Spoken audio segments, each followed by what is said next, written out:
पहले आपके through election commission of India को मुबारकबाद देना चाहूँगा सक्सेसफुल पार्लियामेंट्री इलेक्शन कंडक्ट कराने के लिए। उसके साथ साथ मैं ये कहना चाहूँगा कि जब उन्होंने असेंबली इलेक्शन की अनाउंसमेंट की इलेक्शन कमीशन ने, तो उन्होंने क्लियरली ये सामने रखा सभी के कि इलेक्शंस जो होंगे असेंबली इलेक्शन वो फ्री, फेयर, इम्पार्शियल, ट्रांसपेरेंट और सबके लिए लेवल प्लेइंग फील्ड रहेगी। तो उसका मैं वेलकम करता हूँ। उसी की तरह सेम स्टेटमेंट सेंट्रल गवर्नमेंट की तरफ से भी आई, लेफ्टिनेंट गवर्नर साहब की तरफ से भी आई, और मुझे पूरा यकीन है कि इलेक्शन कमीशन अपनी कमिटमेंट पर खरी उतरेगी। मगर मैं बताना चाहूँगा आपके थ्रू, आज प्रेस कॉन्फ्रेंस के थ्रू, कि सब लोग हम कमिटेड हैं जमहूरियत की चिराग जलाने के लिए और उसको रोशनी फैलाने के लिए। मगर इसके साथ साथ जो चिराग के नीचे अंधेरा होता है ना, उसको भी हमें ख़त्म करना है।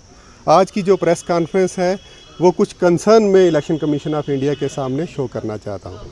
जब इलेक्शन कमीशन ऑफ इंडिया ने प्रेस कॉन्फ्रेंस कर ली, उसमें उन्होंने कहा कि हमारा फोकस ये भी रहेगा कि जो आइडियोलॉजिकल डिफरेंस वाले लोग हैं वो इसमें ऑब्स्ट्रक्शन ना डालें, उन पर भी हम सख्ती से ध्यान रखेंगे। मगर मैं अपना कंसर्न जो आज शो करने जा रहा हूँ वो ये है कि जो मैंने जैसे बता दिया कि चिराग के नीचे अंधेरा भी ख़त्म करना है। जिस कॉन्स्टिट्यूंसी से मैं खुद लड़ने जा रहा हूँ, और 2014 में मैं भी उसी कॉन्स्टिट्यूंसी से मैंने इलेक्शन कंटेस्ट किया था और हज़ारों में वोट लिया था यहाँ से। कुछ कंसर्न है मेरी कॉन्स्टिट्यूंसी को लेकर। ये सेंसिटिव कॉन्स्टिट्यूंसी रही है हमेशा से, जिसमें आप इलेक्शन कमीशन खुद भी इसमें सर्वे करवा सकती है। 2014 में जब मैंने इलेक्शन लड़ा, उस वक़्त कुछ वोटिंग डे के कुछ घंटे पहले की बात है, कुछ एक पॉलिटिकल पार्टी के वर्कर्स उस वक़्त कुछ घंटे की पहले की बात है, वो पकड़े गए एंटी इलेक्शन पोस्टर लगाते हुए, बायकॉट के पोस्टर लगाते हुए।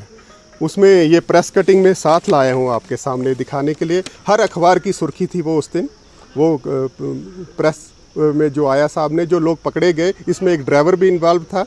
जो कैंडिडेट उस वक्त इलेक्शन कंटेस्ट कर रहा था उसका एक रिलेटिव भी इन्वॉल्व था। आज वो एक इंस्टीट्यूशन का हिस्सा है वो, उसका रिलेटिव।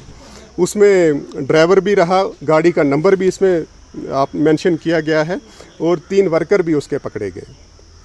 मौके पर उस वक्त मैं मौजूद था वहाँ, मैंने खुद देखा आईजीपी कश्मीर मौके पर आए और उन्होंने उस इंसिडेंट का कॉग्निजेंस लिया। मैं इलेक्शन कमीशन ऑफ इंडिया से ये कहना चाहूँगा कि इन कंसर्न पर भी आपका ध्यान रहना चाहिए। यहाँ हम एक तरफा ध्यान रखकर जो आइडियोलॉजिकल डिफरेंट हमारे से लोग हैं उनकी तरफ ध्यान देते हैं, या मिलिटेंसी की तरफ ध्यान देते हैं। मेन स्ट्रीम में भी कुछ लोग ऐसे मौजूद हैं।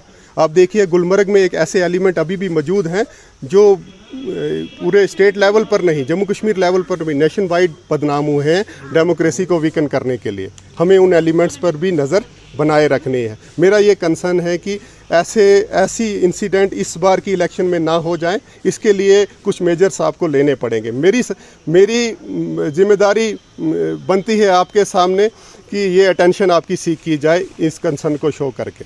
वो आप कैसे करते हैं ये जिम्मेदारी आपकी है, मगर यहाँ जब आप ऑब्जर्वर बिठाएं, एक से ज़्यादा ऑब्जर्वर बिठाएं, और जब आप हेल्पलाइन लगाएं, यहाँ ये डिस्ट्रिक्ट वाइज न लगाएं, कॉन्स्टिट्यूंसी वाइज लगाएं। बिल्कुल इलेक्शन कंटेस्ट कर रहा हूँ। कुछ दिनों में ही मैं आपके सामने ये डिस्क्लोज करूँगा। अभी बातचीत चल रही है, हो सकता है मैं इंडिपेंडेंट लड़ूँ या किसी पार्टी के।